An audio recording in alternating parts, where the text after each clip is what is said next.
ഹരേ കൃഷ്ണ. എല്ലാവർക്കും എൻ്റെ പ്രണാമം. ഹരേ കൃഷ്ണ.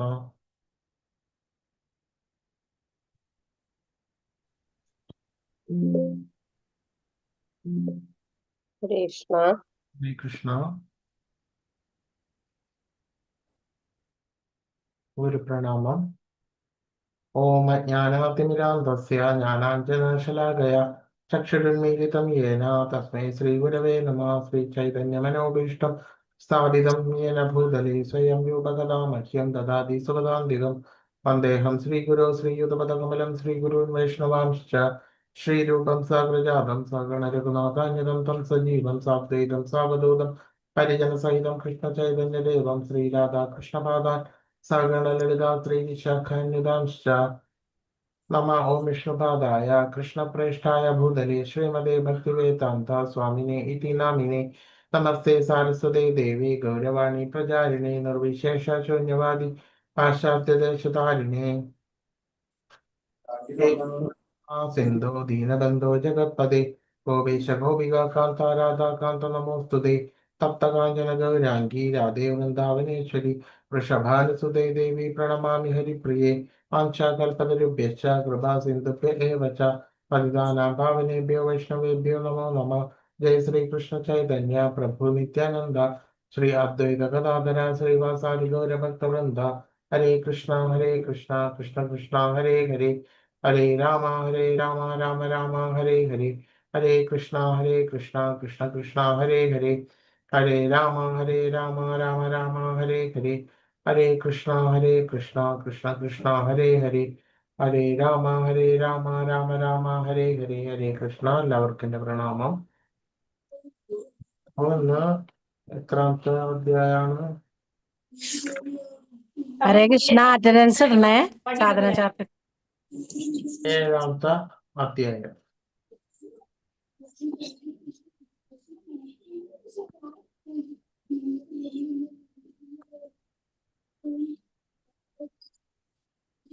അപ്പൊ അതില് 83ാമത്തെ പേജ്. കഴിഞ്ഞ പ്രാവശ്യം പറഞ്ഞു ഏകാദശി നാളിലുള്ള ഉപവാസം. അപ്പൊ അത് എല്ലാ വൈഷ്ണവരും അനുഷ്ഠിക്കേണ്ടതാണ്. അതേപോലെ തന്നെ അശ്വത്ഥ പൂജ, അതായത് ഭക്തന്മാർ തുളസി ചെടി, നെല്ലിച്ചെടി വെള്ളം ഒഴിക്കണമെന്ന് സ്കന്ദപുരാണം നിർദ്ദേശിക്കുന്നു. ഗോക്കളെയും ബ്രാഹ്മണരെയും വൈഷ്ണവരെയും പ്രണമിക്കുകയും ധ്യാനിക്കുകയും ചെയ്യുന്നു. അശ്വത്ഥം എന്ന് പറഞ്ഞാൽ ഏതാ? ആൽമരത്തിന് അതിമാതിരി വന്ദിക്കണം എന്നുള്ളതാണ്. ഭക്തിശൂന്യരുടെ സംസർഗം ഉപേക്ഷിക്കൽ.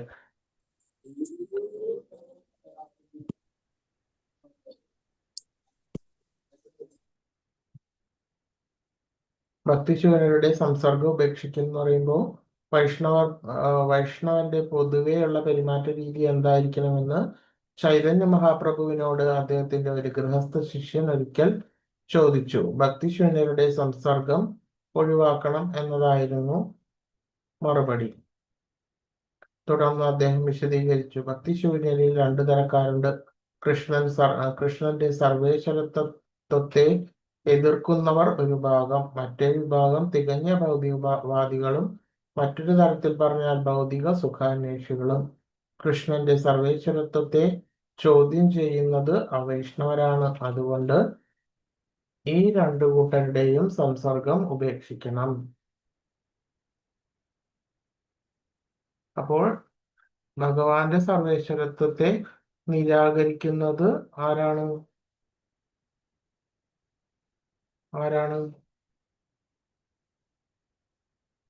ആരൊക്കെയാണ് ഭഗവാന്റെ സർവേശ്വരത്വത്തെ നിരാകരിക്കുന്നത്? ശ്രീകൃഷ്ണന്റെ ഏതൊക്കെ തരക്കാരാണ്? വൈഷ്ണവരല്ലാത്തവര്. വൈഷ്ണവരാരൊക്കെയാണ്? വൈഷ്ണവര് ഭഗവാന്റെ എതിർക്കുന്നവര് ഭഗവാന്റെ കീർത്തനങ്ങൾ ഇതൊന്നും അതായത് ഭഗവാന്റെ സർവേശ്വരത്വത്തെ സുഖാന്വേഷികൾ, ഭൗതികവാദികൾ, പിന്നെ അജ്ഞേയവാദികൾ. അതായത് അവർക്ക് തന്നെ കൃത്യമായിട്ട് അറിയില്ല എന്താണ് ശരിയായിട്ടുള്ള ന്യായം എന്താണ് എന്നുള്ളത് അവർക്ക് തന്നെ അജ്ഞാതമാണ്. ആ ഭഗവാൻ മായാവാദികൾ. അതന്നെ മായാവാദികളുണ്ട്, അജ്ഞേയവാദികളുണ്ട്, ഭൗതികവാദികളുണ്ട്, പാഷണ്ഡികളുണ്ട്, പിന്നെ സുഖാന്വേഷികളുണ്ട്, അത്തരത്തിൽ ഉള്ള ആളുകൾ. അപ്പൊ ഇതില് ഇങ്ങനെയുള്ളവരായിട്ടുള്ളതൊന്നും എത്തിയസ്റ്റ് എന്ന് പറഞ്ഞിട്ടുള്ള ആൾക്കാരൊക്കെ ഉണ്ട്. അതുപോലെ അവര് അതുമാതിരി ദാർശനികർ, അതായത് അവർക്ക് അറിയില്ല, അവര് ജിജ്ഞാസുക്കളാണ്. ഭഗവാൻ ഏത് രീതിയിലാണ്, എങ്ങനെയാണ്, ഏത് തരത്തിൽപ്പെട്ടതാണ് എന്നുള്ളതൊക്കെ അവരിങ്ങനെ ആലോചിച്ചും ചർച്ച ചെയ്തും ഈ ദാർശനിക ഗ്രന്ഥങ്ങൾ വായിച്ചു കഴിഞ്ഞുകൂടുന്ന ആൾക്കാരാണ്. അവർക്ക് ഭഗവാന്റെ സർവാദിശ്യമായിട്ടുള്ള ആ പരമതത്വത്തെ അറിയില്ല. എന്തുകൊണ്ടാണത്?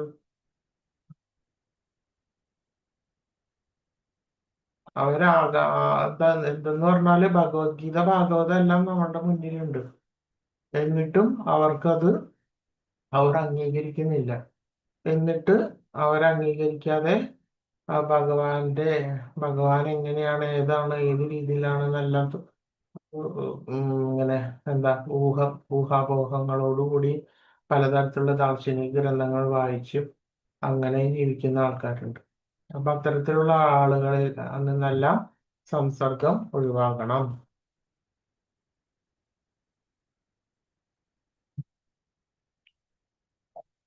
ഭഗവാന്റെ സർവാദിശ തത്വത്തെ എന്നും നിഷേധിക്കുന്ന ഭക്തിഹീനരുമായി സഹവസിക്കുന്നതിനേക്കാൾ ഭേദം കാരാഗൃഹത്തിലോ ജ്വലിക്കുന്ന അഗ്നികുണ്ഡത്തിലോ കഴിയുകയാണെന്ന് കാത്യായന സംഹിത പറയുന്നു. അതുപോലെ തന്നെ പലതരത്തിലുള്ള ദേവന്മാരെ ആരാധിക്കുന്നവരും ഭൗതിക അഭിലാഷങ്ങളിൽ ഉത്തേജിതരും ആയവരുടെ സംസർഗത്തെക്കാൾ ഭേദം സർപ്പത്തെയോ വ്യാഘ്രത്തെയോ ചീങ്കണ്ണിയെയോ ആശ്ലേഷിക്കുന്നതാണ് എന്ന് ആണ് ആ വിഷ്ണു രഹസ്യത്തിൽ പറയുന്നത്. അപ്പോൾ ഭഗവാനെ ആരാധിക്കുന്നവർ എങ്ങനെയുള്ളവരായിരിക്കും? എപ്പോഴും എന്താണ് വ്യത്യാസം? ഭഗവാനെ ആരാധിക്കുന്നവരും മറ്റ് ദേവന്മാരെ ആരാധിക്കുന്നതും തമ്മിലുള്ള വ്യത്യാസം എന്താണ്? ഭഗവാനെ ആരാധിച്ചു കഴിഞ്ഞാല് ലോകത്തേക്ക് പോകാനുണ്ടായത്. മറ്റു ദേവന്മാരെ ആരാധിച്ചു കഴിഞ്ഞാല് മറ്റുള്ള ലോകങ്ങളിലേക്ക് പോയിട്ട് അത് ശരി. അല്ല, എന്താണ് പ്രത്യേകത? ഭഗവാന്റെ ഭക്തന്മാർക്കുള്ള പ്രത്യേകത എന്തായിരിക്കും? വൈഷ്ണവരാണ് അവര്. എല്ലാ നിയമങ്ങളും പാലിക്കുന്നവരായിരിക്കും. അതായത് യമനിയമങ്ങളൊക്കെ ഭക്തന്മാരെന്ന് പാലിക്കുന്നവരായിരിക്കും. പറഞ്ഞാൽ എന്താ? ശരിയായിട്ടും ആഗ്രഹങ്ങളൊന്നുമില്ല, എന്താണ്? ഭൗതിക ആഗ്രഹങ്ങൾ അതാണ് നോട്ടിങ്. ഭൗതിക അഭിലാഷങ്ങൾ ഇല്ലാതെ ഇരിക്കും. അതാണ് ഭഗവാന്റെ ഭക്തന്മാരും മറ്റു ദേവന്മാരുടെ ഭക്തന്മാരും തമ്മിലുള്ള വ്യത്യാസം. ഭൗതിക കാര്യങ്ങൾ, ആകാംക്ഷകളോ മറ്റ് അഭിലാഷങ്ങളോ ഒന്നും തന്നെ ഒരു ഭഗവത് ഭക്തന് ഉണ്ടാകില്ല. ശരിയായിട്ടും അഭിലാഷമുള്ളത് ഭഗവത് സേവനം മാത്രം ആയിരിക്കും. മറ്റു ദേവന്മാരുടെ ഭക്തന്മാർ എങ്ങനെയായിരിക്കും?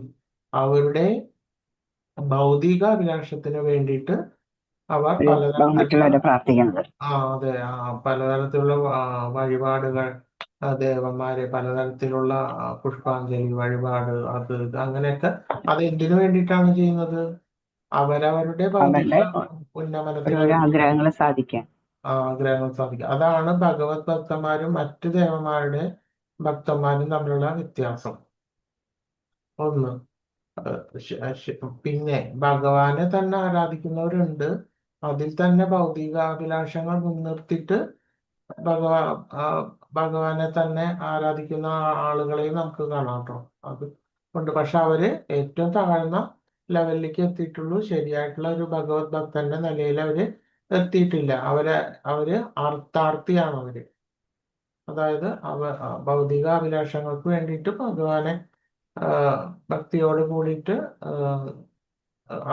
അപേക്ഷിക്കുന്നവരുണ്ട്. അപ്പൊ അവർക്ക് ഭഗവാൻ ആവശ്യമുള്ളതെല്ലാം കൊടുത്തു കഴിഞ്ഞ് ഓക്കെ ശരി സ്റ്റോപ്പ്. അത് കഴിഞ്ഞിട്ട് ഓക്കെ. പക്ഷെ അവര് ശരിയായിട്ടുള്ള ഭക്തന്റെ നില എന്ന് പറയുമ്പോൾ ഭഗവത് സേവനം മാത്രമാണ്.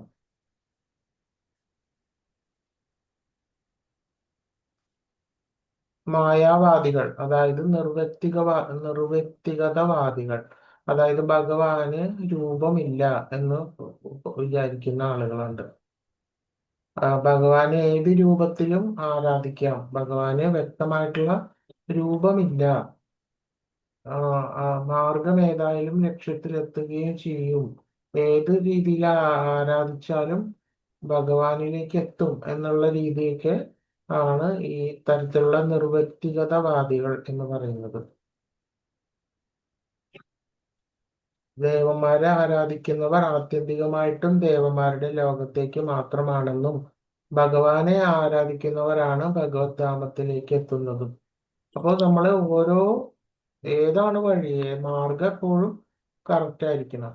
അപ്പൊ ഈ ഓരോ വഴികളിലൂടെ സഞ്ചരിക്കുന്നവരും അതാത് വഴികളുടെ ലക്ഷ്യസ്ഥാനത്ത് എത്തുക, അല്ലാതെ ഏത് വഴി കൂടെ പോയാലും ഒരു ലക്ഷ്യത്തിലേക്ക് ഒരിക്കലും എത്തുന്നില്ല.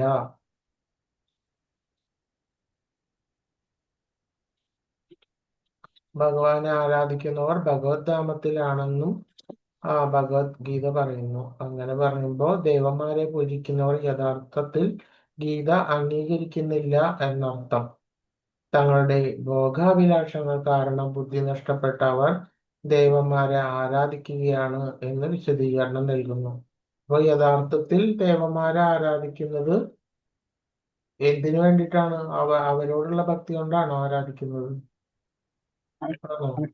കാര്യസാധ്യത്തിന് വേണ്ടിയിട്ട്. കാര്യസാധ്യത്തിന് വേണ്ടിയിട്ടാണ്. അതല്ലാതെ അവരോടുള്ള നിറഞ്ഞ ഭക്തി കൊണ്ടല്ല ദേവന്മാരെ ആരാധിക്കുന്നത്. അവനവന്റെ ഉയർച്ചയ്ക്കും ഭൗതിക നേട്ടത്തിനും വേണ്ടിയിട്ടാണ് ആരാധിക്കുന്നത്.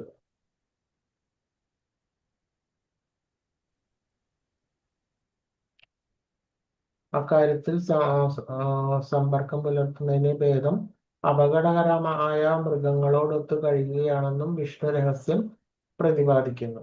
അടുത്തത്, അപ്പോ എന്തൊക്കെ തരം അവ്യക്തഗതവാദികളാണെങ്കിൽ ഭഗവാന് രൂപമില്ല, പലതരത്തിലുള്ള രൂപങ്ങൾ കൂടി ആരാധിക്കാം, ഒരു ലക്ഷ്യത്തിലേക്ക് എല്ലാം എത്തുന്നത് ഭഗവാനിലേക്കാണ് എന്നൊക്കെയാണ് അവർ പറയുന്നത്. അപ്പൊ അതൊരിക്കലും ശരിയല്ല. എന്തുകൊണ്ടാണ് ശരിയല്ല എന്ന് പറയുന്നത്? അവരുടെ വാദങ്ങൾ എങ്ങനെയാണ് ഖണ്ഡിക്കേണ്ടത്?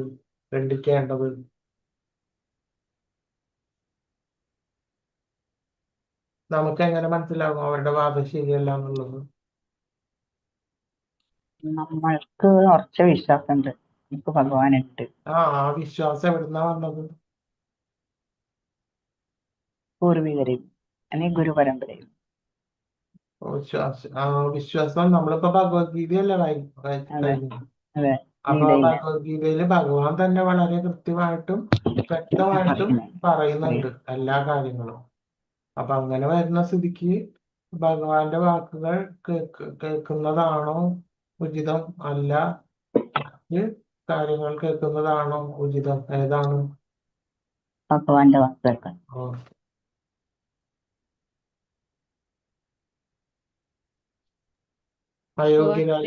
എന്റെ ഭക്തന്മാരെ ഞാൻ സംരക്ഷിച്ചുകൊള്ളും. അതെ. യോഗക്ഷേമം അതെ. അപ്പൊ അതിൻ്റെതായിട്ടുള്ള ശ്ലോകങ്ങള് പല സ്ഥലത്തും പല രീതിയിലും പല അധ്യായങ്ങളിലുമായിട്ട് ഇങ്ങനെ കാണുന്നുണ്ട്. അപ്പൊ അത് ഓരോന്നോരോന്നായിട്ട് ഇപ്പൊ ഞാൻ എടുത്തു പറയുന്നില്ല. അപ്പൊ അത് വളരെ കൃത്യമായിട്ടും വ്യക്തമായിട്ടും ഭഗവാൻ മനുഷ്യരാശിക്ക് വേണ്ടിയിട്ട് പറഞ്ഞു തന്നിട്ടുള്ളതാണ്. അപ്പൊ അതൊന്നും ഫോളോ ചെയ്യാതെ ഇത്തരത്തിലുള്ള നിർവ്യക്തിഗതവാദി, മായാവാദി, പാഷണ്ഡികൾ ഇങ്ങനെ പല സെക്ടേഴ്സായിട്ട് ഇങ്ങനെ വിഭജിച്ചിരിക്കുകയാണ്. എന്തുകൊണ്ടാണ് കാരണം എന്ന് പറഞ്ഞാല് അവരുടെ സഞ്ചിതമായിട്ടുള്ള ആ കർമ്മങ്ങളൊന്നും തീർന്നിട്ടില്ല. അതുകൊണ്ട് തന്നെ അവർക്ക് ഇതിൽ ശ്രദ്ധ ചെലുത്താൻ പറ്റുന്നില്ല. ആ ഭഗവാന്റെ കൃത്യമായിട്ടുള്ള ആ വാക്ക്, ആ വാണി, അത് ശ്രദ്ധിക്കാൻ അവർക്ക് സമയമില്ല, അങ്ങോട്ട് എത്തൂല്ല. അപ്പൊ പിന്നെ വിചാരിക്കും ഭഗവാൻ കൃഷ്ണൻ പറഞ്ഞ ഭഗവത്ഗീതയ്ക്ക് മുമ്പ് എങ്ങനെയായിരിക്കും എന്നുള്ളത് ആണ് പിന്നത്തെ സംശയം വരിക ചിലവർ. അപ്പൊ അങ്ങനെ ചോദിക്കുകയാണെങ്കിൽ നിങ്ങൾ എന്ത് ഉത്തരം പറയും? ഭഗവത്ഗീത ഉള്ളതിന് ഭഗവാൻ കൃഷ്ണനാണല്ലോ ഭഗവത്ഗീത ഉപദേശിച്ചത്. അപ്പൊ ഭഗവാൻ കൃഷ്ണന് മുമ്പ് എങ്ങനെയാണ് ഈ ഉപദേശിക്കുന്നതിന് മുമ്പ് എങ്ങനെയാണ് അവരുടെ ശരികൾ, അവരുടെ ആ ആ തത്വങ്ങൾ ഇതിൽ നിന്നാണ് എന്നെല്ലാം ചോദിക്കുമ്പോൾ എന്ത് പറയും? വിവസ്വാനം ഉപദേശിച്ചു. അതെ, അതായത് മനുഷ്യരാശി ഉള്ള കാലം മുതലേ ഈ ഭഗവത്ഗീത നിലനിൽക്കുന്നുണ്ട്. അത് അതിന്റെ ശൃംഖല എപ്പോഴോ മുറിഞ്ഞു പോയപ്പോഴാണ് ഭഗവാൻ ശ്രീകൃഷ്ണ അവതാരത്തില് അതിന്റെ ആ ബന്ധം പുനഃസ്ഥാപിച്ചത്. ഇത് കൂടാതെ വേദങ്ങളിലും ഉപനിഷത്തുകളിലും എല്ലാം പരിശോധിച്ചു കഴിഞ്ഞാല് ആ ഭഗവാന്റെ സർവാതിശയമായിട്ടുള്ള ആ മഹത്തത്വം ഗൂഢമായിട്ടും എല്ലായിടത്തും അല്ല, പല പല കോണുകളിലായിട്ടും ഈ വേദങ്ങളിൽ കാണാൻ വേണ്ടിയിട്ട് സാധിക്കും.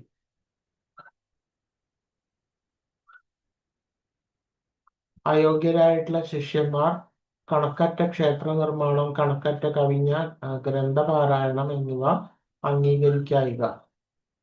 ഒരാൾക്ക് അനേകം ശിഷ്യന്മാരാകാം, പക്ഷേ ഏതെങ്കിലും പ്രവൃത്തിയുടെയോ സൗജന്യത്തിന്റെയോ പേരിൽ അവരിൽ ആരോടും കടപ്പാടുണ്ടാക്കാൻ പാടില്ല എന്നതാണ് മറ്റൊരു കടുത്ത നിബന്ധന. പുതിയ ക്ഷേത്രങ്ങൾ നിർമ്മിക്കുന്നതിൽ വലിയ ഉത്സാഹം കാണിക്കരുതെന്നാണ് മറ്റൊരു കാര്യം.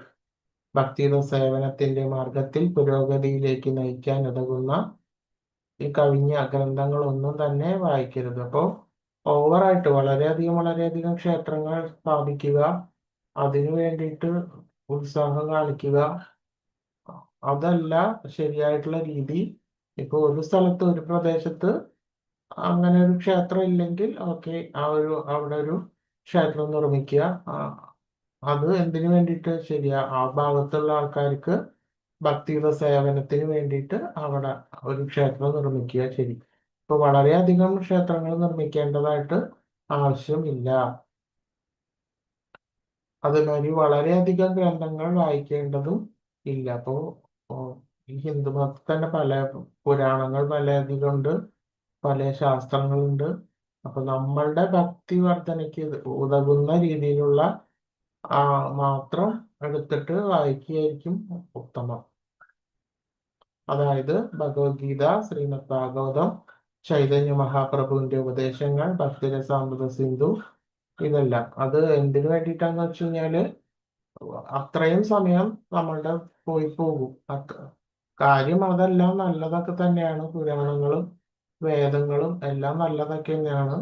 എങ്കിലും ഇത്രയും ബൃഹത്തായിട്ടുള്ള ഈ ഗ്രന്ഥങ്ങളുടെ വായന എന്തായിരിക്കും?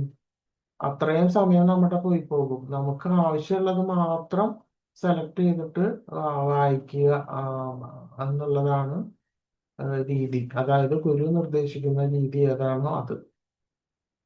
അതല്ലാതെ അതിനെ തള്ളിക്കളയുകയല്ല, ആവശ്യമുള്ളത് മാത്രം എടുത്തിട്ട് നമ്മൾ പാരായണത്തിന് ഉപയോഗിക്കുക. യുധിഷ്ഠിര മഹാരാജാവുമായി സമൂഹത്തിലെ വിവിധ തലങ്ങളിലുള്ളവരുടെ ധർമ്മങ്ങളെ കുറിച്ചുള്ള ചർച്ചയിൽ നാരദമുനി സന്യാസികളെ സംബന്ധിക്കുന്ന ചട്ടങ്ങളെ കുറിച്ച് ശ്രീമദ് ഭാഗവതത്തിൽ പറയുന്നുണ്ട്. സന്യാസം സ്വീകരിച്ച ആൾ അയോഗ്യരെ ശിഷ്യരായിട്ട് സ്വീകരിക്കരുത്.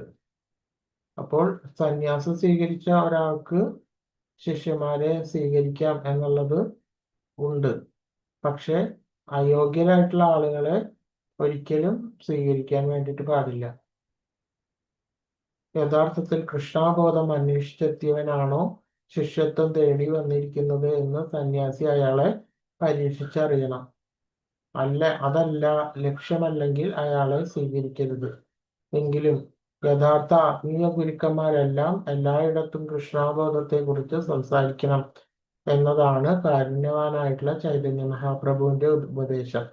അതിനാൽ ചൈതന്യ മഹാപ്രഭുവിന്റെ പാരമ്പര്യത്തിൽ സന്യാസിമാർക്ക് പോലും കൃഷ്ണാബോധത്തെ കുറിച്ച് എവിടെയും സംസാരിക്കാം. ശിഷ്യനാകാൻ ആരെങ്കിലും ഗൗരവമായി ആഗ്രഹിക്കുന്നുണ്ടെങ്കിൽ സന്യാസി എപ്പോഴും അങ്ങനെയുള്ളവരെ സ്വീകരിക്കുകയും ചെയ്യാം. അപ്പോ ചൈതന്യ മഹാപ്രഭുവിന്റെ കാലം വന്നപ്പോ കുറച്ചും കൂടി ലളിതമായ കാര്യങ്ങൾ. എപ്പോഴും എവിടെയും ഭഗവാന്റെ നാമങ്ങൾ എല്ലായിടത്തും അവർ പ്രചരിപ്പിക്കുകയാണ്. അപ്പൊ അങ്ങനെ വരുമ്പോൾ കുറച്ചും കൂടി കാഠിന്യം കുറച്ച് ശിഷ്യന്മാരെ സ്വീകരിക്കുന്നതിന് വേണ്ടിയിട്ട് അങ്ങനെ പറ്റുന്നതാണ് ഈ സമയത്ത്. ശിഷ്യന്മാരുടെ സംഖ്യ വർദ്ധിപ്പിക്കാതെ കൃഷ്ണാബോധം പ്രചരിപ്പിക്കാൻ സാധ്യമല്ലെന്നുള്ളതാണ് മുഖ്യം. അപ്പൊ എന്തിനാണ് ഇത്ര ശിഷ്യന്മാരെ സ്വീകരിക്കുന്നത് എന്ന് വെച്ചാൽ അത്രയും കൂടുതൽ ആ ഭഗവാന്റെ നാമം ഈ ലോകത്ത് പ്രചരിക്കുമല്ലോ എന്നുള്ള ലക്ഷ്യത്തോട് കൂടിയിട്ടാണ് യാതൊരു തരത്തിലുള്ള വളരെയധികം കാഠിന്യം ഏറിയ പരീക്ഷണങ്ങളൊന്നും കൂടാതെ ഗുരുക്കന്മാർ ശിഷ്യന്മാരെ സ്വീകരിക്കുന്നത്. അവർക്കത് ക്ലേശകരമാണ് എങ്കിൽ പോലും ആ കൃഷ്ണാബോധത്തിന്, ആ ഭഗവാൻ കൃഷ്ണന്റെ നാമം ലോകമെമ്പാടും പ്രചരിക്കുമല്ലോ എന്നുള്ള സതുദ്ദേശം മുൻനിർത്തിയിട്ടാണ് ഇത്തരം ഗുരുക്കന്മാര് ഈ ശിഷ്യന്മാരെ സ്വീകരിക്കുന്നത്. അപ്പൊ അവർക്കാണ് വിപൽ സാധ്യത. അല്പമൊക്കെ വിപൽ സാധ്യത ഉണ്ടെങ്കിൽ കൂടിയും ചൈതന്യ മഹാപ്രഭുവിന്റെ പരമ്പരയിൽപ്പെട്ട സന്യാസി പൂർണ്ണമായും യോഗ്യനല്ലാത്ത ഒരാളെ പോലും ശിഷ്യനായിട്ട് സ്വീകരിച്ചെന്ന് വരാം. പിന്നീട് ആത്മീയാചാര്യന്റെ കാരുണ്യം കൊണ്ട് ശിഷ്യൻ ക്രമേണ മെച്ചപ്പെട്ടുകൊള്ളും. എന്തൊക്കെയായാലും അന്തസ്സിനോ ഇല്ലാത്ത മാന്യതയ്ക്കോ വേണ്ടി മാത്രം ഒരാൾ ശിഷ്യന്മാരുടെ എണ്ണം വർദ്ധിപ്പിക്കാൻ പുറപ്പെട്ടാൽ കൃഷ്ണാബോധം പ്രാവർത്തികമാക്കുന്ന കാര്യത്തിൽ അയാൾ പരാജയപ്പെടും. അപ്പോൾ ഇങ്ങനെയുള്ള ഒരു സതുദ്ദേശമാണ്, അതായത് ഭഗവാന്റെ നാമം പ്രചരിപ്പിക്കണം എന്ന ഉദ്ദേശത്തോടു കൂടി അത്രയധികം യോഗ്യതയില്ലാത്ത ശിഷ്യന്മാരെ പോലും ആ ഗുരു സ്വീകരിക്കുന്നു. പക്ഷേ ആ ഗുരുവിന്റെ മനോനില എനിക്ക് ഇത്രയധികം ശിഷ്യന്മാരുണ്ട് എന്നുള്ള ഒരു മനോനില ആണ് വരുന്നത് എന്നുണ്ടെങ്കിൽ ആ കൃഷ്ണബോധം പരാജയപ്പെടുന്നു. അവിടെ ആര് വായിക്കും അടുത്തത്? 86-ാമത്തെ പേജില് വായിക്കാം. ആ അതുപോലെ തന്നെ യഥാർത്ഥ ആത്മീയ ഗുരുവിന് പാണ്ഡിത്യ പ്രകടനത്തിനു വേണ്ടി മാത്രം ഏറെ പുസ്തകങ്ങൾ വായിക്കേണ്ട കാര്യമില്ല. അതല്ലെങ്കിൽ പലയിടത്തും പ്രസംഗിക്കാൻ വേണ്ടി മാത്രം വായനയുടെ പരപ്പ് വർദ്ധിപ്പിക്കേണ്ടതില്ല. ഇതെല്ലാം ഒഴിവാക്കേണ്ടതാണ്. സന്യാസി ഒരിക്കലും ക്ഷേത്ര നിർമ്മാണത്തിൽ അത്യുത്സാഹിക്കാൻ പാടില്ല. ചൈതന്യ മഹാപ്രഭുവിന്റെ പരമ്പരയിലുള്ള ആചാര്യന്മാർ ആരും തന്നെ ക്ഷേത്ര നിർമ്മാണത്തിൽ ഉത്സാഹികളല്ല. എങ്കിലും ഒരു സേവനം എന്ന രീതിയിൽ ആരെങ്കിലും മുന്നോട്ട് വന്നാൽ ക്ഷേത്ര നിർമ്മാണത്തിൽ അത്തരം ശിഷ്യന്മാരെ ആചാര്യന്മാർ പ്രോത്സാഹിപ്പിക്കും. ഉദാഹരണത്തിന് രൂപഗോസ്വാമിയുടെ കാര്യം തന്നെ എടുക്കുക. അക്ബർ ചക്രവർത്തിയുടെ സന്യാസിദ്വീപനായ മഹാരാജ മാൻസിംഗിന് രൂപഗോസ്വാമിയോട് പ്രീതി തോന്നി. തന്നിൽ നിന്ന് എന്തെങ്കിലും സ്വീകരിക്കണമെന്ന് അപേക്ഷിച്ചു. അതിന്റെ ഫലമായി വമ്പിച്ച തുക ചെലവ് വരുന്ന ഒരു ക്ഷേത്രം ഗോവിന്ദ്ജിയുടെ നാമത്തിൽ നിർമ്മിക്കാൻ അദ്ദേഹം നിർദ്ദേശിച്ചു. ഇനി വായിക്കട്ടെ. അപ്പോൾ ആത്മീയാചാര്യൻ സ്വന്തം നിലയ്ക്ക് ഒരിക്കലും ക്ഷേത്ര നിർമ്മാണത്തിന് മുൻകൈ എടുക്കരുത്. എന്നാൽ സമ്പന്നനായ ഒരാൾ കൃഷ്ണസേവനത്തിന് പണം മുടക്കാൻ തയ്യാറായി വന്നാൽ രൂപഗോസ്വാമിയെ പോലെയുള്ള ആചാര്യന്മാർ ഭക്തന്റെ ധനം ക്ഷേത്ര നിർമ്മാണത്തിന് ഉപയോഗിച്ചെന്ന് വരും. അതും ഭഗവത് സേവനാർത്ഥം മാത്രം. നിർഭാഗ്യവശാൽ യഥാർത്ഥത്തിൽ ആത്മീയാചാര്യന്മാരാകാൻ യോഗ്യരല്ലാത്ത ചിലർ ക്ഷേത്ര നിർമ്മാണത്തിന് വേണ്ടി സംഭാവന പിരിക്കാൻ സമ്പന്നന്മാരെ സമീപിക്കാറുണ്ട്. ഇങ്ങനെ പിരിച്ചെടുക്കുന്ന പണം യോഗ്യരായ ആത്മീയാചാര്യന്മാർ ധർമ്മോപദേശങ്ങൾ ഒന്നും നടത്താതെ ആർഭാടം നിറഞ്ഞ ക്ഷേത്ര മന്ദിരങ്ങളിൽ സുഖമായി ജീവിക്കാൻ വേണ്ടി ചെലവാക്കിയാൽ അത് അംഗീകരിക്കാനാവില്ല. വെറും ആത്മീയ പുരോഗതിയുടെ പേരിൽ ആത്മീയാചാര്യന്മാർ ക്ഷേത്ര നിർമ്മാണത്തിൽ അത്യുത്സാഹം കാണിക്കേണ്ടതില്ലെന്ന് ചുരുക്കം. മറിച്ച് അദ്ദേഹത്തിന്റെ പ്രധാനവുമായ കർമ്മം ധർമ്മോദ്ബോധനമായിരിക്കണം. അതേസമയം ആത്മീയാചാര്യൻ പുസ്തക പ്രസിദ്ധീകരണത്തിൽ ഏർപ്പെടണമെന്ന് ശ്രീല ഭക്തി സിദ്ധാന്ത സരസ്വതി ഗോസ്വാമി മഹാരാജ ശുപാർശ ചെയ്യുന്നുണ്ട്. പണമുള്ളവർ ക്ഷേത്രം പണിയാൻ പുറപ്പെടുന്നതിന് പകരം കൃഷ്ണാവബോധ പ്രസ്ഥാനത്തിന്റെ പ്രചാരത്തിന് വേണ്ടി ആധികാരിക ഗ്രന്ഥങ്ങൾ വിവിധ ഭാഷകളിൽ അച്ചടിച്ച് പ്രസിദ്ധീകരിക്കാൻ ആ പണം ചെലവഴിക്കട്ടെ. ഹരേ കൃഷ്ണ. അപ്പോ വൈഷ്ണവർ ശരിയാവണ്ണം നേരിട്ട് ക്ഷേത്രങ്ങൾ പണിയുന്നതിന് വേണ്ടിയിട്ട് താല്പര്യപ്പെടാൻ പാടില്ല.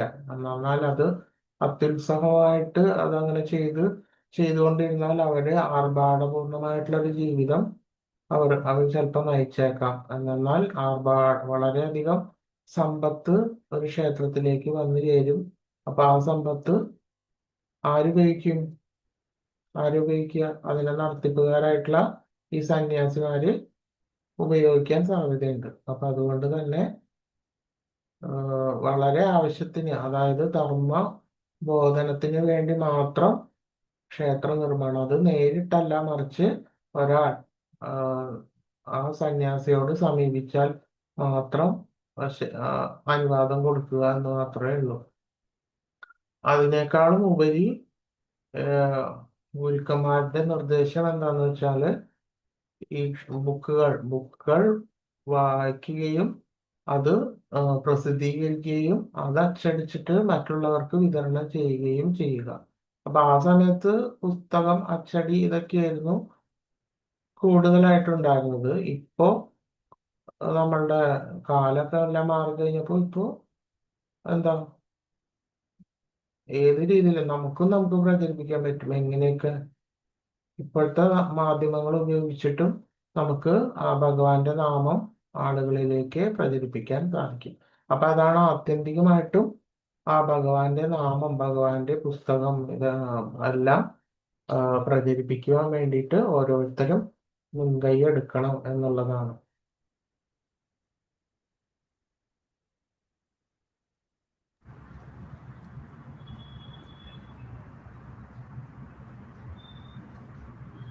അടുത്തത്, സാധാരണ പെരുമാറ്റത്തിൽ ഹൃജുബുദ്ധിയും ലാഭചേതങ്ങളിൽ സമഭാവനയും. പത്മപുരാണത്തിൽ ഒരു പ്രസ്താവനയുണ്ട്: കൃഷ്ണാബോധത്തിൽ ഏർപ്പെട്ടിരിക്കുന്നവർ ഭൗതികമായിട്ടുള്ള ലാഭചേതങ്ങളാൽ ആകുലപ്പെടരുത്. ഭൗതികമായ നഷ്ടമുണ്ടാക്കുന്നതിൽ വ്യാകുലപ്പെടാൻ പാടില്ല. ഈ അവസരത്തിലും ഉള്ളിൽ കൃഷ്ണനെ കുറിച്ച് മാത്രമേ ചിന്തിക്കുവാൻ പാടുള്ളൂ. ബദ്ധാത്മാക്കളെല്ലാം ഭൗതിക പ്രവർത്തനങ്ങളിലെ മാത്രമേ ചിന്തിക്കാറുള്ളൂ. അപ്പൊ അതുകൊണ്ടാണ് പറയുന്നത്, ആ യമനിയമാദികളിൽ നമ്മൾ ഏത് ഒഴിവാക്കിയിട്ടുണ്ട്? ഈ ഊഹക്കച്ചവടം ഇല്ലേ? പണം വച്ചിട്ട് ഉള്ള പലതരത്തിലുള്ള ഊഹക്കച്ചവടങ്ങൾ ഉപേക്ഷിക്കാൻ വേണ്ടിയിട്ട് പറയുന്നുണ്ട്. അതെന്തുകൊണ്ടാണ് അങ്ങനെ ഉപേക്ഷിക്കാൻ കാരണം? അത് വേണ്ട, പാടില്ല എന്ന് പറയുന്നത്? പണത്തിന് അത്യാർത്തി അത് ആ ധനത്തിനെ കുറിച്ചിട്ടായിരിക്കും എപ്പോഴും നമ്മളുടെ ചിന്ത. ആ ധനം ഇപ്പോ, അതായത് ഈ 2000 രൂപ കൊടുത്തു കഴിഞ്ഞാല് ഒരു ഷെയർ ട്രേഡിങ് ചെയ്ത് കഴിഞ്ഞാല് മേ ബി 4000 രൂപ 5000 രൂപ കിട്ടിയേക്കാം. എക്സാമ്പിൾ പറയാണ്. ചിലപ്പോ ആ വച്ച കാശും കൂടി പോയിട്ട് 0 ആവും, ഇല്ലേ? ലാഭമോ നഷ്ടം, അതിപ്പോ പല രീതിയിൽ ആ ഷെയർ ട്രേഡിങ് ചെയ്യുന്ന സമയത്ത് വരുന്നുണ്ട്. അതേപോലെ തന്നെ നമ്മൾ കുറച്ച് കാശ്, ഒരു 5000 രൂപ വേറൊരാൾക്ക് കടം കൊടുക്കുകയാണ്. അപ്പോഴും നമ്മളുടെ മനസ്സ് എന്തായിരിക്കും? ആ വ്യക്തി നമുക്ക് ആ കാശ് തരുമോ, തിരിച്ചു തരുമോ? മേ ബി അത് നമുക്ക് തിരിച്ചു തരാതിരിക്കുമോ? ഇങ്ങനെയുള്ള കാര്യങ്ങളാണ്. അപ്പൊ ഇത്രയും ആ മനസ്സ് തമ്മിലുള്ള ആ ഇറിറ്റേഷൻ, മനസ്സിനുള്ള ആ ചിന്തകൾ ഒഴിവാക്കണമെങ്കിൽ നമുക്ക് ആ അതായത് ഈ തരത്തിലുള്ള സോഴ്സുകൾ നമ്മൾ പ്രവർത്തിക്കുന്നത് അടയ്ക്കുക. അതായത് അങ്ങനെയുള്ള കാര്യങ്ങളൊന്നും ചെയ്യാതിരിക്കുക എന്നുള്ളതാണ്. അപ്പൊ അതുകൊണ്ട് തന്നെ ഇത്തരത്തിലുള്ള ഊഹക്കച്ചവടങ്ങൾ ഒന്നും ചെയ്യാൻ പാടില്ല എന്നുള്ളതാണ്. അപ്പോൾ അതുകൊണ്ട് അത്രയും സമയം നമുക്ക് എന്ത് ചെയ്യാൻ പറ്റും? ഭക്തിയുടെ സേവനം ചെയ്യാം. അതല്ലെങ്കിൽ താഴേക്ക് പോയിക്കൊണ്ടിരിക്കും, ഉറപ്പായിട്ടും പോകും. എന്ന് പറഞ്ഞാല് ആ ഭഗവാനെ വിചാരിക്കേണ്ട സമയത്ത് നമ്മളുടെ ചിന്ത എന്തായിരിക്കും?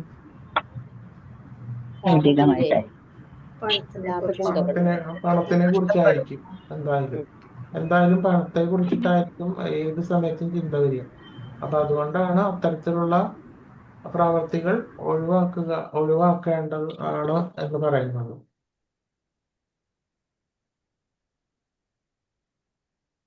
ബദ്ധാത്മാക്കളെല്ലാം ഭൗതിക പ്രവർത്തനത്തെ കുറിച്ച് മാത്രമേ ചിന്തിക്കാറുള്ളൂ. ഇതിൽ നിന്ന് മോചനം നേടി ചിന്ത മുഴുവനും കൃഷ്ണാബോധത്തിലേക്ക് തിരിച്ചു വിടണമെന്നാണ് ഇതിന്റെ സാരം.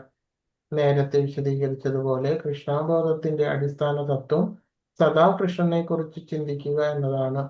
ഭൗതികമായ നഷ്ടങ്ങളെ കുറിച്ച് ഒരിക്കലും വ്യാകുലപ്പെടരുത്. അത്രയധികം വളരെയധികം കൃഷ്ണബോധത്തിലൂടെ നമ്മൾ പോവുകയാണ്. അപ്പൊ നമ്മള് ചിലപ്പോ ഒരു കച്ചവടക്കാരനായിരിക്കാം, മേ ബി അയാളുടെ ധർമ്മം അതാണ്, ഒരു ട്രേഡർ ആയിരിക്കാം. അപ്പോൾ അയാൾക്ക് അതായത് ഊഹക്കച്ചവടം അല്ല പറയുന്നത്, മറിച്ച് എന്തെങ്കിലും ഒരു വ്യാപാരം, അതായത് ഇപ്പൊ മിൽക്ക് പാല് വിൽക്കുകയാണ്. അപ്പോ മേ ബി ചില സമയത്ത് പാല്, നെയ്യ് ഇങ്ങനെയൊക്കെ വിൽക്കുന്ന ആൾക്കാർക്കും ചിലപ്പോ എന്താ നഷ്ടം പറ്റാറുണ്ട്. അപ്പൊ അങ്ങനെ എന്തെങ്കിലും പല ബിസിനസ്സുകൾ ചെയ്യുന്നവരുണ്ടാകാം. ആ ബിസിനസ്സിൽ ഈ ഊഹക്കച്ചവടം പെടില്ല, സാധാരണ ധാർമ്മികമായിട്ടുള്ള ഒരു കച്ചവടം, ട്രേഡ്. അപ്പൊ അങ്ങനെ ചെയ്യുന്ന സമയത്തും ചില സമയത്ത് ലോസ് ഉണ്ടാകാം, ചില സമയത്ത് ലാഭം. ലാഭം ഉണ്ടാകാം. അതപ്പോ അവരുടെ ധർമ്മത്തിന്റെ ഭാഗമാണ്, അവര് ട്രേഡേഴ്സ് ആണ്. അപ്പൊ അങ്ങനെ വരുമ്പോ അതിനെ കുറിച്ചൊന്നും വ്യാകുലമാകേണ്ട ആവശ്യം ആവരുത്. അപ്പൊ ഞാൻ പറഞ്ഞതിന്റെ അർത്ഥം ഒരിക്കലും ഒരാൾ ബിസിനസ് ചെയ്യാൻ പാടില്ല എന്നല്ല ഉദ്ദേശം. മനസ്സിലായില്ലേ നിങ്ങൾക്ക് എല്ലാവർക്കും? ലാഭം കിട്ടിയാലും നഷ്ടം വന്നാലും ഭഗവാൻ അതെ. മനസ്സിൽ അപ്പൊ ഓർക്കും. അതായത് ഊഹക്കച്ചവടം ചെയ്യാതിരിക്കുക എന്ന് മാത്രമേ ഉള്ളൂ. പിന്നെ ട്രേഡ്, അതായത് ഒരാളുടെ ജീവനോപാധി ഒരു കട, ഒരു ഷോപ്പാണ്, ഒരു ബിസിനസ് ആണെന്നുണ്ടെങ്കിൽ അത് ചെയ്യാൻ തന്നെ വേണം. പക്ഷെ ആവശ്യമില്ലാത്ത കുമാർഗങ്ങളിൽ കൂടെ വാതുവെപ്പ്, കച്ചവടം ഇങ്ങനെയുള്ള കാര്യങ്ങളിൽ ഏർപ്പെടാതിരിക്കണം.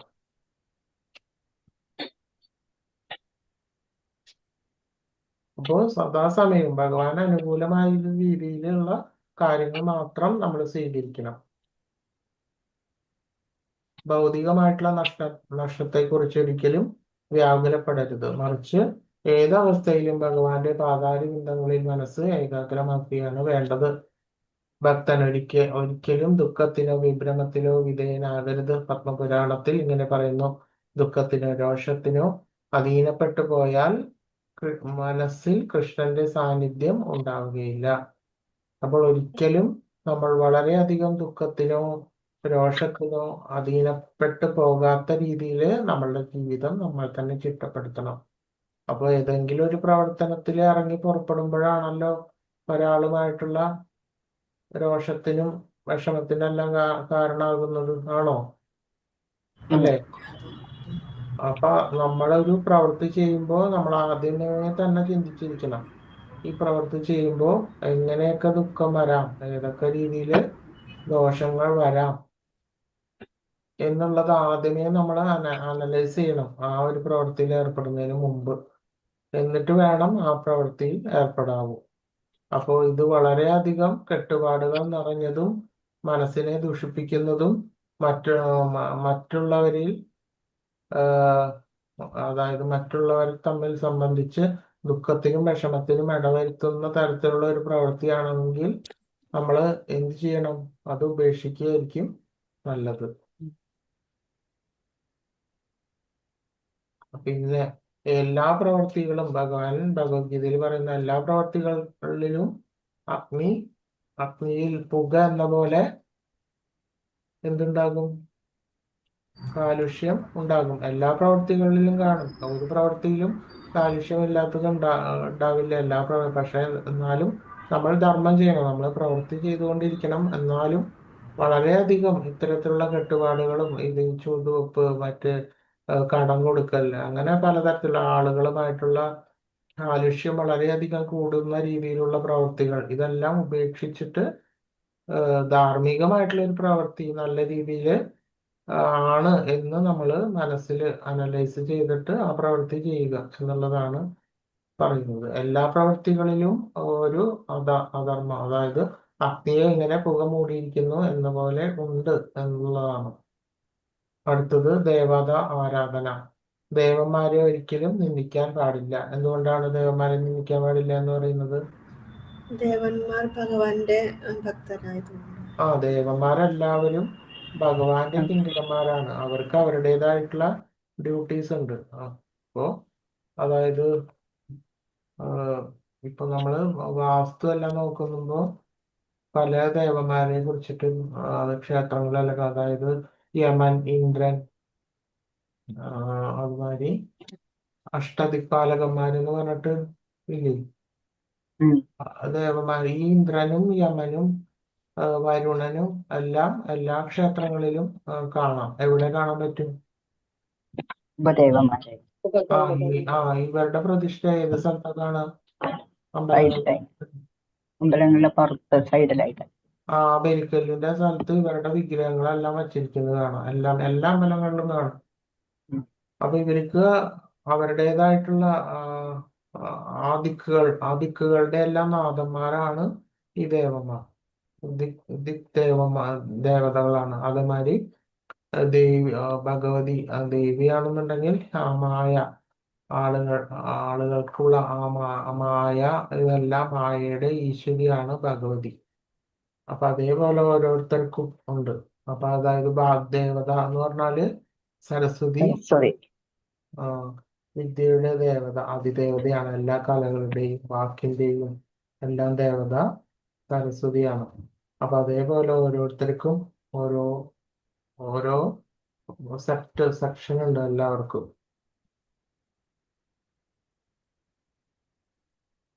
വായിക്കണോ പ്രഭുജി? വായിക്കണോ? വായിച്ചോളൂ. ദേവതാരാധന. ദേവതാരാധന. ദേവന്മാരെ ഒരിക്കലും നിന്ദിക്കാൻ പാടില്ല. ഒരാൾ ദേവന്മാരുടെ ആരാധകൻ അല്ലായിരിക്കാം എന്ന് വെച്ച് ദേവന്മാരെ നിന്ദിക്കാൻ അയാൾക്ക് അവകാശമില്ല. ഉദാഹരണമായി, ഒരു വൈഷ്ണവൻ ഒരിക്കലും ശിവന്റെയോ ബ്രഹ്മാവിന്റെയോ ഭക്തനായിരിക്കുകയില്ല. എങ്കിലും ഇത്തരം ഉന്നതരായ ദേവകളെ മാനിക്കാൻ അയാൾ ധർമ്മബദ്ധനാണ്. വൈഷ്ണവ ദർശനമനുസരിച്ച് എറുമ്പ് പോലും മാനിക്കപ്പെടേണ്ടതാണ്. അപ്പോൾ പിന്നെ ശിവന്റെയും ബ്രഹ്മാവിന്റെയും കാര്യം പറയേണ്ടതില്ലല്ലോ. പത്മപുരാണം ഇങ്ങനെ പറയുന്നു: കൃഷ്ണൻ അഥവാ ഹരി എല്ലാ ദേവന്മാരുടെയും അധിപനാണ്. അതുകൊണ്ട് തന്നെ അദ്ദേഹം സദാ ആരാധ്യനുമാണ്. എന്ന് വെച്ച് ദേവന്മാരെ ബഹുമാനിക്കരുതെന്ന് ഇതിനർത്ഥമില്ല. ജീവചൈതന്യങ്ങൾ ഹരേ കൃഷ്ണ. അപ്പൊ സർവ്വദേവന്മാരെയും ഇപ്പൊ നമ്മളെല്ലാവരും എവിടെ പോകുന്നുണ്ട്? അമ്പലങ്ങളിലെല്ലാം പോകുന്നുണ്ട്. അപ്പോ അവരുടെ ഭക്തനാകണം എന്നുള്ളതല്ല, മറിച്ച് അവരെ വന്ദിക്കാനാണ് പോകുന്നത്. എന്നിട്ട് ശരിയായിട്ടുള്ള ഭക്തിയുടെ സേവനം എനിക്ക് നല്ല രീതിയിൽ ചെയ്യണേ എന്നുള്ളതാണ് അവരോടുള്ള അർത്ഥന. എന്തെന്നാൽ നമ്മളെക്കാളും വളരെയധികം ഉയർന്ന തലത്തിലുള്ളവരാണ് ആര്? ദേവന്മാരെല്ലാവരും വളരെയധികം ഉയർന്ന തലത്തിലുള്ളവരാണ്. അതേപോലെ തന്നെ ഭഗവാൻ ശിവനാണെന്നുണ്ടെങ്കിൽ ഭഗവാനുമായിട്ട് വളരെ കുറഞ്ഞൊരു വ്യത്യാസം മാത്രമേ വരുന്നുള്ളൂ. അത് മാത്രമല്ല, ഭഗവാന്റെ ഒന്നാമത്തെ ഏറ്റവും ഭക്തൻ ശിവനാണ് എന്ന് പറഞ്ഞത്. അപ്പോ ഭക്തന്മാരിൽ വച്ചിട്ട് ശിവനാണ് ഭഗവാന്റെ ഭക്തൻ.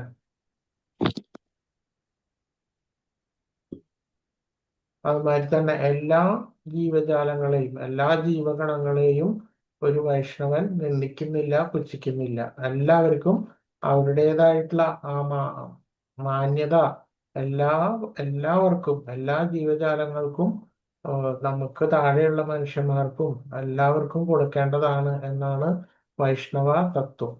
അതെന്തുകൊണ്ടാണ് അങ്ങനെ ചെയ്യുന്നത്? എന്തിനാണ്? എല്ലാത്തിലും ഭഗവാനുണ്ട്. എല്ലാത്തിലും ഭഗവാൻ കുടികൊള്ളുന്നുണ്ട്. അപ്പോ പട്ടിയിലും ഭഗവാനുണ്ട്, പട്ടിയെ തിന്നുന്ന ചണ്ടാളനിലും ഭഗവാനുണ്ട്. അപ്പൊ അതുകൊണ്ട് തന്നെ നമ്മൾ സർവ്വ ജീവജാലങ്ങളെയും മാനിക്കേണ്ടതുണ്ട്.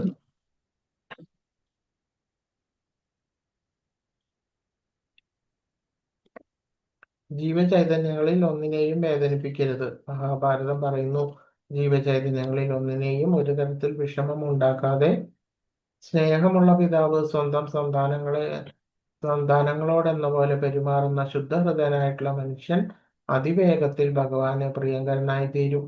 പരിഷ്കൃതമെന്ന് വിശേഷിക്കപ്പെടുന്ന സമൂഹത്തിൽ ജീവനോടുള്ള ക്രൂരതയ്ക്കെതിരായി പ്രക്ഷോഭണം നടത്തുക പതിവാണ്.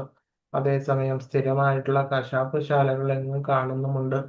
വൈഷ്ണവന്റെ രീതി ഇതുപോലെയല്ല. വൈഷ്ണവൻ ഒരിക്കലും ജന്തുഹിംസ അനുകൂലിക്കുന്നില്ല, ഒരു ജീവിയെയും വേദനിപ്പിക്കുന്നു ഇല്ല. അതായത് ഒരു വൈഷ്ണവന്റെ നില മറ്റ് ആളുകളുടെ നില, അതായത് മനോനിലയേക്കാളും ഉയർന്നതാണ് ഒരു വൈഷ്ണവന്റെ നില. എന്തെന്നാൽ മറ്റ് ദേവതാരാധന ചെയ്യുന്ന ആളുകളും മറ്റുള്ളവരും എന്ത് കഴിക്കുന്നുണ്ട്? നോണെല്ലാം കഴിക്കുന്നുണ്ട്. എന്നിട്ട് അവര് ജന്തുഹിംസ പാടില്ല, മറ്റുള്ള ജീവികളെ ആ, ദുഃഖിപ്പിക്കരുത് എന്ന് പറയുന്നുണ്ട്, മറ്റു മനുഷ്യരെ ദുഃഖിപ്പിക്കരുത് എന്ന് പറയുന്നുണ്ട് ചില ആളുകൾ. അതേസമയം ഈ ഇത്തരത്തിലുള്ള ആ, ജീവികളെ കൊന്ന് കഴിക്കുന്നുണ്ട്. അപ്പൊ അതിലെന്താണ് അർത്ഥമുള്ളത്? അപ്പോ എല്ലാ ജീവികളിലും ദയ വേണം എന്നുള്ളതാണ് ഒരു വൈഷ്ണവ തത്വം. അപ്പോ ജന്തുഹിംസയെ ഒരിക്കലും അനുകൂലിക്കുന്നില്ല.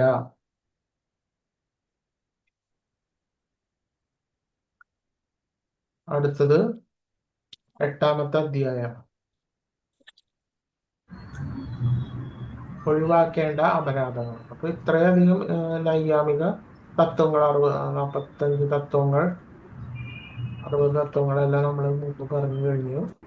അപ്പൊ ഇനി ഒഴിവാക്കേണ്ട അപരാധങ്ങളാണുള്ളത്. അപ്പോൾ ഭഗവാന്റെ ഭക്തിയുത സേവനത്തിന്റെ കാര്യത്തിൽ ഒരിക്കലും ചെയ്യരുതാത്ത 32 കാര്യങ്ങളുണ്ട്. അപ്പൊ അതില് ഒന്നാമത്തെ, കാറിലോ പല്ലക്കിലോ പാദരക്ഷ ധരിച്ചോ ക്ഷേത്രത്തിൽ പ്രവേശിക്കരുത്. അപ്പൊ നമ്മള് ക്ഷേത്രത്തിൽ പ്രവേശിക്കുക, അതൊക്കെ നമ്മളെല്ലാവരും ചെയ്തു പോകുന്നതാണ്. ഒരിക്കലും ഒരു ക്ഷേത്രത്തില് പാദരക്ഷ ഉപയോഗിക്കാതെ ദൂരെ വെച്ചിട്ട് വേണം ക്ഷേത്രത്തിലേക്ക് വരാൻ.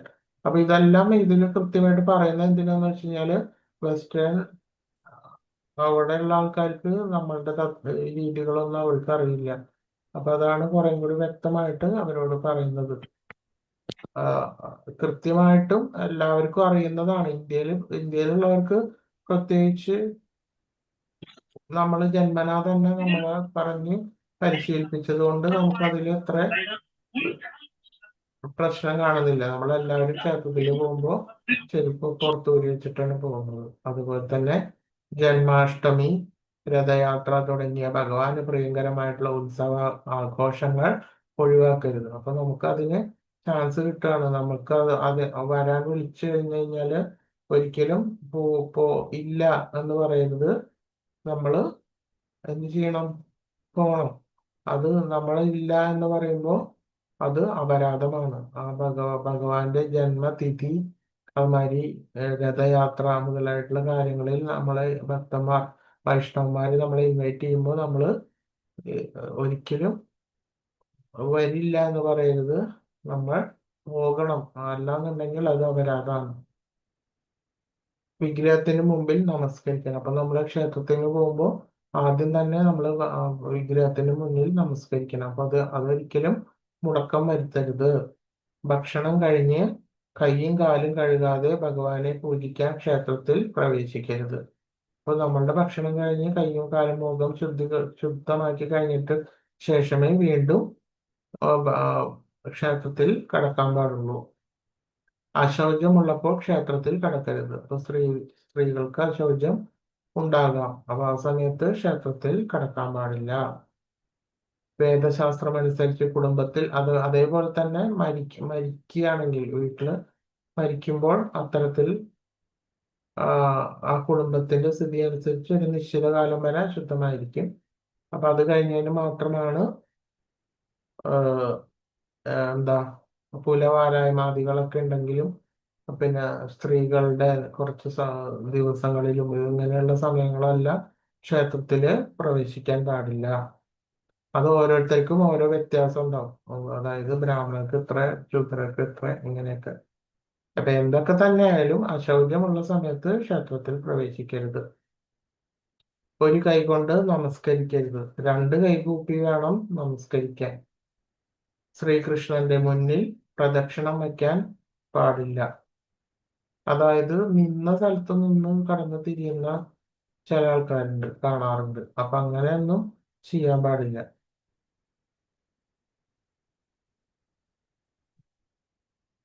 അതായത് ക്ഷേത്രത്തിൽ വലതുഭാഗത്തു കൂടെ ചുറ്റിയിട്ട് ഇടതുഭാഗത്തു കൂടെ പോകണം.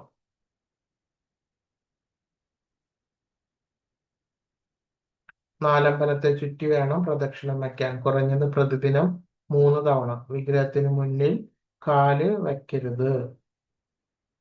അതായത് നമ്മൾ ഇരിക്കുകയാണെങ്കിൽ വിഗ്രഹത്തിന് മുന്നിലേക്ക് കാല് നീട്ടാൻ പാടില്ല. അപ്പൊ അത് അപരാധമാണ്. ഒരു കൈ കൊണ്ട് കാലിന്റെ ഞെരിയാണിലോ കൈമുട്ടിലോ കാൽമുട്ടിലോ പിടിച്ചുകൊണ്ട് വിഗ്രഹത്തിന്റെ മുന്നിൽ ഇരിക്കരുത്. അപ്പൊ ശരിയാവണ്ണം ഇരിക്കണം. അതായത് കാലിന്മേ ടച്ച് ചെയ്തിട്ടൊന്നും ഇരിക്കാൻ പാടില്ല. കൃഷ്ണ വിഗ്രഹത്തിന്റെ മുന്നിൽ കിടക്കരുത്. വിഗ്രഹത്തിന്റെ മുന്നിൽ വെച്ച് പ്രസാദം സ്വീകരിക്കരുത്. വിഗ്രഹത്തിന്റെ മുന്നിൽ നിന്ന് കൊണ്ട് കള്ളം പറയരുത്. വിഗ്രഹത്തിന്റെ മുന്നിൽ വെച്ച് ഉച്ചത്തിൽ സംസാരിക്കരുത്. വിഗ്രഹത്തിന്റെ മുന്നിൽ വെച്ച് മറ്റുള്ളവരോട് വർത്തമാനം പറയരുത്. അതായത് ഭഗവാന്റെ ക്ഷേത്രത്തിൽ വരുമ്പോൾ മറ്റുള്ളവരോട് വർത്തമാനം പറയാൻ പാടില്ല. ഭഗവത് നാമങ്ങൾ മാത്രമേ ചൊല്ലാൻ പാടുള്ളൂ. വിഗ്രഹത്തിന്റെ മുന്നിൽ കൂക്കി വിളിക്കുകയോ നിലവിളിക്കുകയോ ഒന്നും ചെയ്യരുത്. വിഗ്രഹത്തിന്റെ മുന്നിൽ വെച്ച് ലഹള കൂട്ടുകയോ അടിപിടി ഉണ്ടാക്കുകയോ ചെയ്യരുത്. വിഗ്രഹത്തിന്റെ മുന്നിൽ വെച്ച് ശാസിക്കുകയോ ശിക്ഷിക്കുകയോ അരുത്. വിഗ്രഹത്തിന്റെ മുന്നിൽ വെച്ച് ഭിക്ഷ നൽകരുത്. വിഗ്രഹത്തിന്റെ മുന്നിൽ വെച്ച് പരുഷമായി സംസാരിക്കരുത്. കമ്പിളി പുതപ്പ് ധരിച്ച് വിഗ്രഹത്തിന്റെ മുന്നിൽ ചെല്ലരുത്. വിഗ്രഹത്തിന്റെ സാന്നിധ്യത്തിൽ അന്യരെ സുഖിക്കുകയോ പ്രകീർത്തിക്കുകയോ അരുത്. വിഗ്രഹത്തിന്റെ മുന്നിൽ വെച്ച് അസഭ്യ ഭാഷണം പറയരുത്. വിഗ്രഹത്തിന്റെ മുന്നിൽ വെച്ച് അധോമുഖവായു ബഹിർഗമിക്കരുത്. അവരുടെ കഴിവിനനുസരിച്ച് ഭഗവാൻ എന്തെങ്കിലും സമർപ്പിക്കുന്ന കാര്യം മറക്കരുത്. എന്തെങ്കിലും നമ്മൾ ഭഗവാന് വേണ്ടി സമർപ്പിക്കാൻ വേണ്ടിയിട്ട് കൊണ്ടുപോകണം.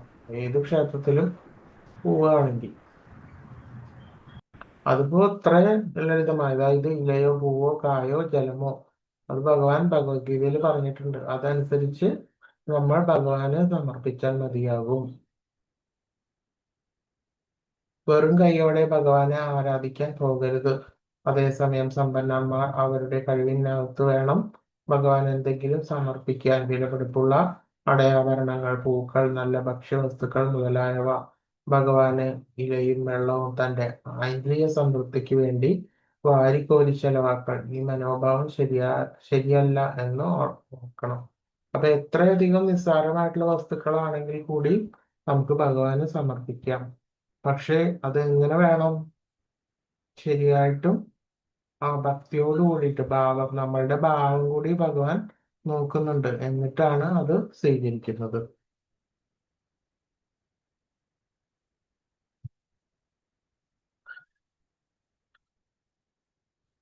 ഭഗവാന് സമർപ്പിക്കാതെ ഒന്നും തന്നെ കഴിക്കരുത്. ഋതുഭേദമനുസരിച്ച് ലഭ്യമാകുന്ന പഴങ്ങളും ധാന്യങ്ങളും കൃഷ്ണന് സമർപ്പിക്കുന്ന കാര്യത്തിൽ ഉപേക്ഷ വരുത്തരുത്. പാകം ചെയ്ത ഭക്ഷണം ഭഗവാന് സമർപ്പിക്കുന്നതിന് മുമ്പ് മറ്റാർക്കും കൊടുക്കുവാൻ പാടില്ല. അപ്പൊ നമ്മൾ നിവേദ്യം തയ്യാറാക്കുന്ന സമയത്ത് ഒരിക്കലും അതിന്റെ രുചി നോക്കാനോ ഒന്നും പാടില്ല. അതുപോലെ മറ്റാർക്കും ടേസ്റ്റ് കൊടുക്കാൻ വേണ്ടിയിട്ട് പാടില്ല. വിഗ്രഹത്തിന് മുന്നിൽ പുറംതിരിഞ്ഞിരിക്കരുത്. നിശബ്ദമായി പ്രാർത്ഥിച്ചുകൊണ്ടാവരുത് ആത്മീയാചാര്യനെ വണങ്ങുന്നത്. അതായത് ആത്മീയാചാര്യനെ പ്രണമിക്കുമ്പോൾ പ്രാർത്ഥനാ വാക്കുകൾ ഉറക്കെ പറയണം. ആത്മീയാചാര്യന്റെ സാന്നിധ്യത്തിൽ സ്തുതിവചനങ്ങൾ പറയണം. ആത്മീയാചാര്യന്റെ മുന്നിൽ വെച്ച് പ്രശംസ നടത്തരുത്. വിഗ്രഹത്തിന്റെ മുന്നിൽ നിന്നുകൊണ്ട് അർദ്ധദൈവങ്ങളെ അധിക്ഷേപിക്കരുത്. ഹരേ കൃഷ്ണ. ഇപ്പൊ 32 എണ്ണം പറഞ്ഞു. ഇതെല്ലാം അരുത്, ഇതൊന്നും ചെയ്യാൻ പാടില്ല. നിങ്ങൾ ഒന്നും കൂടി അത് വായിച്ചു നോക്കുക, 90ാമത്തെ പേജ്. ഇതിനു പുറമെ മറ്റു ചെയ്യാൻ പാടില്ലാത്ത കർമ്മങ്ങളും വരാഹ പുരാണത്തിൽ പറയുന്നുണ്ട്. ഇരുട്ടുമുറിയിൽ വെച്ച് വിഗ്രഹത്തെ സ്പർശിക്കരുത്. വിഗ്രഹാരാധനയുടെ ചിട്ടവട്ടങ്ങൾ ഒന്നുപോലും ഉപേക്ഷിക്കരുത്. ഏതെങ്കിലും ശബ്ദമുണ്ടാക്കിക്കൊണ്ടല്ലാതെ വിഗ്രഹം പ്രതിഷ്ഠിച്ചിരിക്കുന്ന ക്ഷേത്രത്തിനുള്ളിൽ കടക്കരുത്. അതുകൊണ്ടാണ് ക്ഷേത്രത്തിന്റെ ഫ്രണ്ടില് മണി കെട്ടി തൂക്കിയിട്ടിരിക്കുന്നത്. നായ തുടങ്ങിയ നിർദ്ദിഷ്ട ജീവികൾ കാണുക ഭക്ഷണ സാധനങ്ങൾ വിഗ്രഹത്തിന് മുന്നിൽ സമർപ്പിക്കരുത്. പ്രാർത്ഥനാ വേളയിൽ നിശബ്ദത ഭഞ്ജിക്കരുത്. ആരാധനാ സമയത്ത് മലമൂത്ര വിസർജനം ഒന്നും പാടില്ല. പുഷ്പാർച്ചന നടത്താതെ ധൂപം പുകയ്ക്കരുത്. നിർഗന്ധ പുഷ്പങ്ങൾ കൊണ്ട് അർച്ചിക്കരുത്. അതായത് മണമുള്ള പുഷ്പങ്ങൾ വേണം ഉപയോഗിക്കാൻ. നിത്യവും ദന്തധാവനം നടത്തുന്നതിൽ യാതൊരു ഉപേക്ഷയും വരുത്തരുത്. ലൈംഗിക ബന്ധത്തിന് ശേഷം നേരെ ക്ഷേത്രത്തിലേക്ക് പ്രവേശിക്കരുത്. അതുമാതിരി സ്ത്രീകൾക്ക് പറ്റില്ലാത്ത പീരീഡ്സ് ടൈമിലൊന്നും അവിടേക്ക് ക്ഷേത്രത്തിൽ പോകാനും പാടില്ല. അങ്ങനെ പോകുന്ന ആളുകളെ സ്പർശിക്കാനും പാടില്ല. അതുപോലെ മൃതദേഹം സ്പർശിച്ചിട്ട് ക്ഷേത്രത്തിൽ കടക്കരുത്. മുഷിഞ്ഞതോ ചുവപ്പ്, നീല നിറങ്ങളിലുള്ളതോ ആയ വസ്ത്രം ധരിച്ച് ക്ഷേത്രത്തിൽ പ്രവേശിക്കരുത്.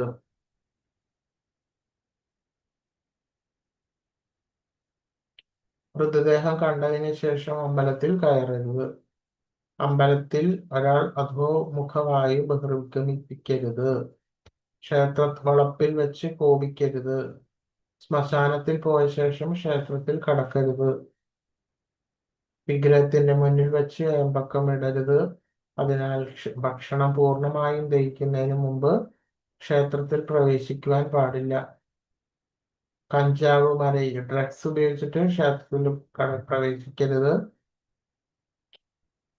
കറുപ്പ് മുതലായിട്ടുള്ള മാദകദ്രവ്യങ്ങൾ, ലഹരി പദാർത്ഥങ്ങൾ എന്നിവ ഉപയോഗിച്ചുകൂടാ.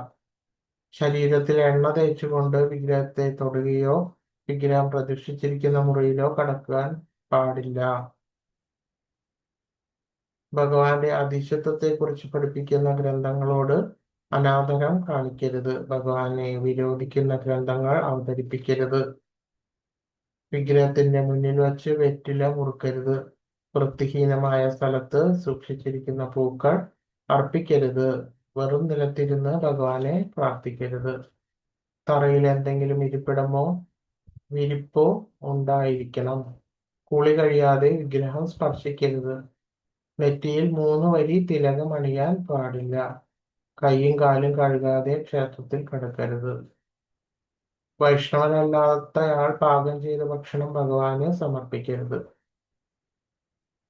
അപ്പോൾ ക്ഷേത്രങ്ങളിലെല്ലാം ദീക്ഷ ലഭിച്ചത് അതായത് ഗുരുവാശ്രയം കഴിഞ്ഞിട്ടുള്ള ആളുകളെ മാത്രമാണ് ഇസ്കോണിലെ ക്ഷേത്രങ്ങളിൽ ഭഗവാന്റെ നിവേദ്യത്തിന് വേണ്ടിയിട്ടുള്ള വസ്തുക്കൾ ഉണ്ടാക്കുവാൻ വേണ്ടിയിട്ട് നിയോഗിക്കാറുള്ളൂ. അല്ലാത്ത ആൾക്കാരൊന്നും ഒരിക്കലും ഇങ്ങനെയുള്ള പദാർത്ഥങ്ങൾ നിവേദ്യത്തിന് വേണ്ടിയിട്ട് അവരെ പാർട്ടിസിപ്പേറ്റ് ചെയ്യാറില്ല. ദീക്ഷ കഴിഞ്ഞിട്ടുള്ള ആൾക്കാരെ മാത്രമാണ് അവരാണ് ഈ പ്രസാദത്തിന് വേണ്ടിയിട്ടല്ല അവിടെ ഒരുക്കുന്നതിന് വേണ്ടിയിട്ടെല്ലാം വരുന്നത്. അതായത് മറ്റ് അവൈഷ്ണവരായിട്ടുള്ള ആളുകളുടെ അടുത്തു നിന്നുള്ള പദാർത്ഥങ്ങളൊന്നും ഭഗവാനെ നിവേദിക്കാൻ വേണ്ടിയിട്ട് എടുക്കില്ല. പിന്നെ ഫ്രൂട്ട്സ്, മറ്റു സാധനങ്ങൾ, അതായത് പാകം ചെയ്യാത്ത വസ്തുക്കൾ, അതായത് പഴങ്ങൾ എല്ലാം ഉപയോഗിക്കാം. അതല്ലാതെ പാചകം ചെയ്ത വസ്തുക്കളൊന്നും, അവൈഷ്ണവം പാചകം ചെയ്ത വസ്തുക്കളൊന്നും ഭഗവാന് നിവേദിക്കാൻ വേണ്ടിയിട്ട് എടുക്കില്ല. ഹരേ കൃഷ്ണ. അപ്പൊ ഇന്നത്തെ ക്ലാസ് വൈൻഡപ്പ് ചെയ്യാം. ഒന്നും കൂടി അതെല്ലാം വായിച്ചു നോക്കുക. ഹരേ കൃഷ്ണ. കൃപാസിന്ധുഭ്യ ഏവ ച പതിതാനാം പാവനേഭ്യോ വൈഷ്ണവേഭ്യോ നമോ നമഃ. അനന്തകോടി വൈഷ്ണവവൃന്ദ കി ജയ്. ശ്രീല പ്രഭുപാദ് കി ജയ്. ഹരേ കൃഷ്ണ. ഹരേ കൃഷ്ണ.